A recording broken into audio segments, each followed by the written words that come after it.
sang legenda pencipta pencak silat Setia Hati dan pendiri Persaudaraan Setia Hati. Ki Ngabehi Surodiwiryo. Beliau adalah saudara tertua of the Hair Persaudaraan Setia Hati. Ki Ngabehi Surodiwiryo, atau juga dikenal dengan sapaan Eyang Suro, merupakan tokoh pendiri Persaudaraan Setia Hati, sebuah aliran pencak silat yang sangat disegani di dunia persilatan di Indonesia. Ki Ngabehi Surodiwiryo mendirikan Persaudaraan Setia Hati yang di kemudian hari menurunkan banyak organisasi pencak silat diantaranya, Persaudaraan Setia Hati Tunas Muda Winongo, Setia Hati Organisasi, Persaudaraan Setia Hati Trate, dan masih banyak lagi organisasi dan perguruan pencak silat yang mengklaim bahwa ajarannya, baik teknik, jurus dan kerohaniannya bersumber dari Setia Hati yang didirikan oleh Ki Ngabehi Surodiwiryo. Ki Ngabehi Surodiwiryo bernama kecil Muhammad Masdan, beliau lahir pada hari Sabtu Pahing tahun 1869 di Sedayu Lawas, Gresik, Jawa Timur. Beliau merupakan putra sulung Ki Ngabehi Suromiharjo yang bekerja sebagai mantri cacar di Ngimbang, Jombang, Jawa Timur. Ki Ngabehi Suromiharjo adalah saudara sepupu Raa Suronegoro, Bupati Kediri pada saat itu.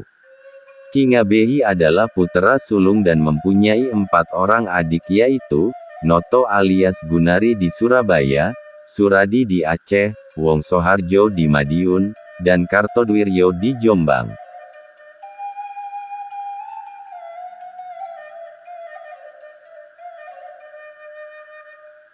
Ia dikaruniai kecerdasan yang luar biasa. Bagaimana tidak? Hanya orang jenius yang mampu melakukan sinkronisasi ratusan jurus dari puluhan sistem atau aliran pencak silat dari berbagai daerah, yang kemudian dirangkum menjadi 36 jurus saja. Ki Ngabehi Surodiwiryo tidak menyukai brute gewel atau kekuatan yang serampangan yang kejam. Ia lebih suka menggunakan akal daripada okol kekuatan tenaga badan. Orang-orang di luar lingkungan Setia Hati yang pernah bertemu langsung dengan beliau mengatakan secara jujur kepada para saudara Setia Hati, betapa iri hati mereka terhadap para saudara Setia Hati karena tidak merasakan kebahagiaan mendapat pimpinan dari Ki Ngabehi Surodiwiryo. Mereka tidak saja tertarik pada permainan pencak silatnya, tetapi juga sifat beliau sebagai manusia dan pemimpin. Ki Ngabehi Surodiwiryo mempunyai istri bernama Ibu Sariyati Surodwiryo pada tahun 1905. Sebelum menikah dengan Ibu Sariyati Surodwiryo, Ki Ngabehi Surodwiryo menikah dengan seorang wanita dari daerah Padang, Sumatera Barat. Akan tetapi pernikahan tersebut tidak berlangsung lama. Dari hasil pernikahan yang kedua yaitu dengan Ibu Sariyati Surodwiryo, mempunyai 5 orang anak, 3 putera dan 2 puteri, akan tetapi kelima anak tersebut meninggal saat masih kecil.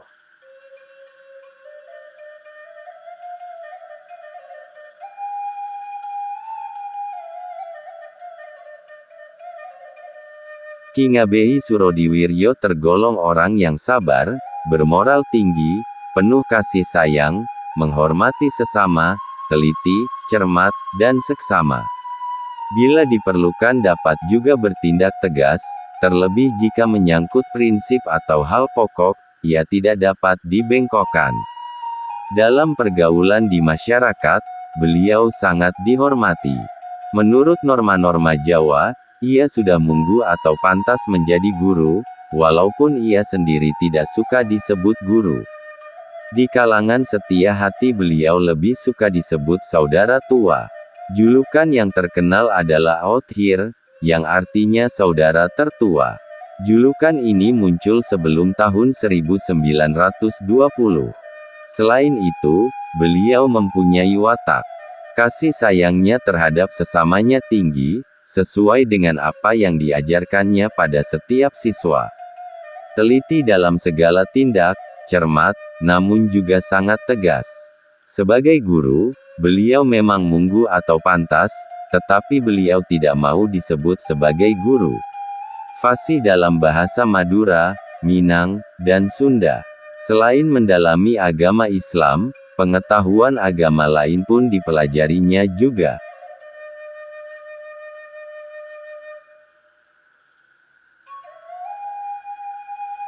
Daerah-daerah perantauan Ki Ngabehi Surodiwiryo. 1. Jombang, Jawa Timur tahun 1883 sampai tahun 1885.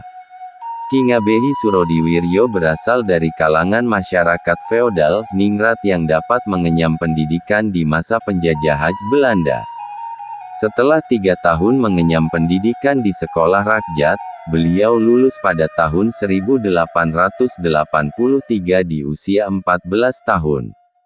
Kemudian diambil putra oleh pamannya, yang menjabat sebagai Wedana di Wonokromo, dan kemudian pindah menjadi Wedana di Sedayu, Lawas. Pada tahun 1884 yaitu tepat berusia 15 tahun beliau ikut seorang kontrolir Belanda dan dipekerjakan, magang, sebagai seorang juru tulis klerk dan tinggal serumah bersama sang kontrolir. Sepulang kerja ia diserahi tugas mengasuh putra sang kontrolir yang masih kecil. Ia magang tanpa gaji, tapi mendapat makan dan pakaian. Malam harinya ia mengaji agama Islam di Masjid Gedang, pondok pesantren Tambak Beras, tak jauh dari tempat tinggalnya. Selain mengaji, ia juga berlatih pencaksilat bersama teman teannya. Sejak itu muncullah minatnya pada pencaksilat. Ketika itu pondok pesantren Tambak Beras dipimpin oleh 2 orang guru, yaitu Kiai Said dan Kiai Usman. 2. Bandung, Jawa Barat tahun 1885 sampai tahun 1886. Pada tahun 1885 beliau pindah mengikuti Tuan Kontrolir ke Bandung. Di daerah Priangan ini beliau memanfaatkan waktu luangnya untuk menambah pengetahuan dan kepandaian pencaksilat Sunda, Maenpo, dari beberapa pendekar. Berkat bakat, kemauan keras, kecerdasan, berpikir cepat, dalam waktu setahun ia mampu menghimpun gerak inti berbagai aliran pencaksilat, seperti Cimande, Bogor, Ciampea, cabang aliran Cimande, Cikalong, Cianjur, Sumedangan, Cipecut, cabang aliran Cimande, Cibaduyut, Bandung, dan Cimalaya, Karawang. 3. Batavia, Jakarta tahun 1885 sampai tahun 1887. Tahun 1886 Ki Ngabehi Surodiwiryo mengikuti Tuan Kontrolir pindah ke Batavia, sekarang Jakarta. Beliau berada di kota Batavia hanya 1 tahun, tetapi dapat mempergunakan waktu luangnya untuk menambah pengetahuan pencaksilat Betawi, Maen Pukulan, yaitu Betawen, Kuitang, Monyetan dan Toya. Pencaksilat Betawi oleh orang Betawi disebut dengan Maen Pukulan, tidak mengenal istilah jurus. Yang ada adalah kiat gerak teknik bela diri. Maen pukul menitik beratkan pada permainan teknik tangan dan kuda-kuda yang kokoh, serta jarang sekali lakukan tendangan. Ciri khas maen pukulan adalah teknik bandul yang juga disebut bentuk permainan lonceng sabet Betawi. Permainan monyetan merupakan aliran maen po Sunda selain pamacan pencak harimau, juga terdapat pada beladiri China. Beladiri Kuitang, Monyetan dan Toya merupakan bagian beladiri yang berasal dari Shaolin, Tiongkok. Beladiri Kuitang yang dipelajari Ki Ngabehi Surodiwiryo merupakan bentuk beladiri Kuntao pada masyarakat Tionghoa. 4. Bengkulu, Sumatera, 6 bulan, 1887. Pada tahun 1887, Ki Ageng Surodiwiryo yang saat itu berusia 18 tahun dari Batavia pindah ke Bengkulu mengikuti Tuan Kontrolir pindah tugas ke sana. Di Bengkulu permainannya kurang lebih sama dengan di Jawa Barat. Selang 6 bulan kemudian beliau pindah ke Padang, Sumatera Barat. Di sini beliau diangkat sebagai asisten residen tetap. 5. Padang, Sumatera Barat tahun 1887 sampai tahun 1898. Di Padang dan sekitarnya Padang Sebeneden-Landen Padang Hilir Ki Ngabehi Surodiwirjo berkesempatan melihat dan mempelajari permainan pencak silat yang sangat berbeda di Jawa Tiur, Jawa Barat dan Batavia. Dari daerah tersebut salah satu gurunya adalah Datuk Rajo Batuah. Datuk Rajo Batuah merupakan guru pertamanya di daerah Sumatera Barat. Dari gurunya beliau memperoleh beragam bentuk silat Minang, Silek dari berbagai daerah di Minangkabau. Selama 11 tahun menimba pengetahuan Silek di bawah bimbingan Datuk Rajo Batuah, sambil menjelajahi daerah di Sumatera Barat dari pesisir di selatan ke Darek di utara, atau Minangkabau Hilir ke Minangkabau Darat. Tak heran jika ia menguasai dan mengetahui betul jenis-jenis pokok permainan pencak silat di Sumatera Barat masa itu. Di antaranya, 1. Silat bungus sebelah timur kota Padang di selatan pelabuhan Teluk Bayur. 2. Silat Pariaman, Silek Ulu Ambek dan Sunyu.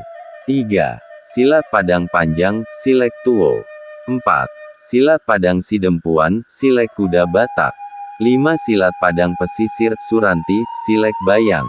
6. Silat Bukit Tinggi, Fort de Kock, Sterlak Taralak. 7. Silat Kota Gadang. 8. Silat Batu Sangkar, Silek Sungai Patai, mirip dengan Silek Sterlak dan Silek Lintau. 9. Silat Payakumbuh, Silek Kumango. 10. Silat Maninjau, Silek Tuo. 11. Silat Solok, Silek Sungai Pagu. 12. Silat Singkarak, Silek Tuo Tapak Putih. 13. Silat Lubuk Sikaping, Sterlak Bonjol.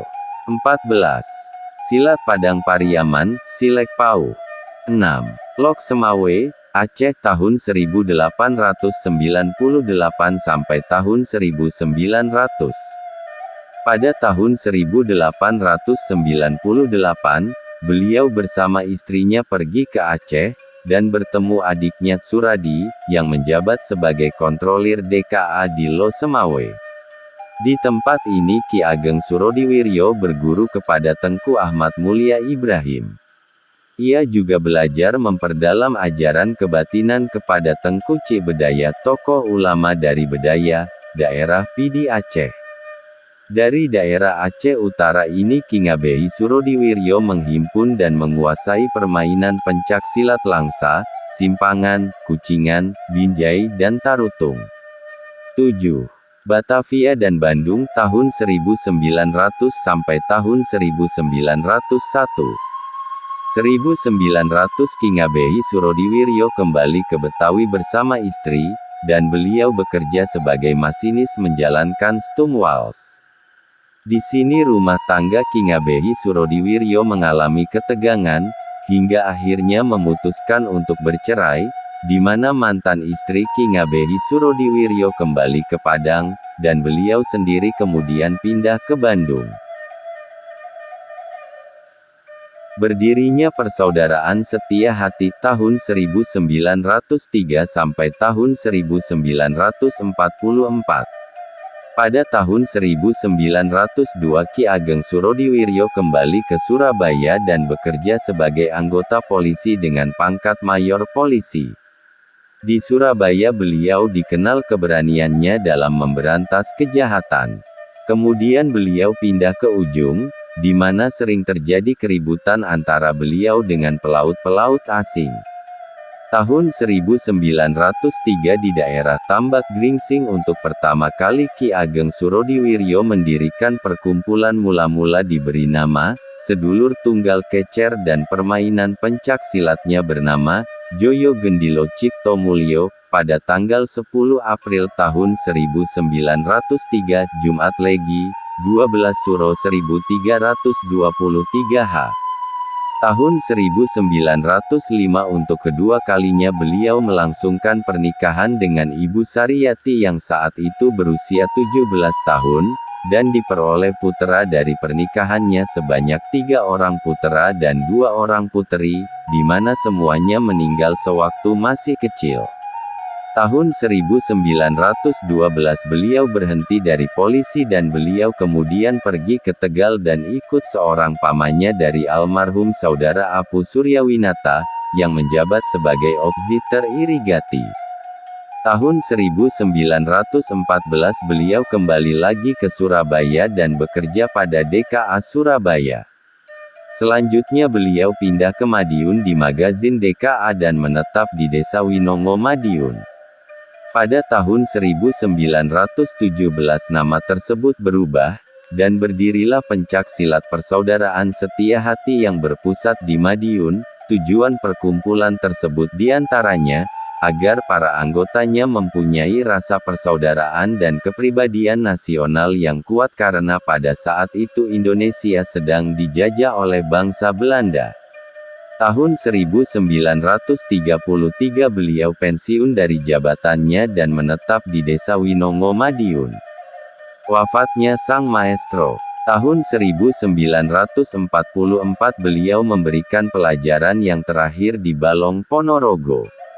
Kemudian beliau jatuh sakit dan akhirnya wafat pada hari Jumat Legi tanggal 10 November tahun 1944 jam 14 bulan Selo tanggal 24 tahun 1364 H di rumah kediaman beliau di Winongo. Dimakamkan di Pesarean Winongo dengan kijing batu nisan granit, serta dikelilingi bunga melati. Demikianlah sejarah singkat dari sang maestro pencak silat Setia Hati. Semoga ilmu beliau bisa bermanfaat bagi para generasi penerus bangsa, terutama dari Tra Setia Hati. Jangan lupa untuk like dan subscribe channel ini. Terima kasih. Wassalamualaikum warahmatullahi wabarakatuh.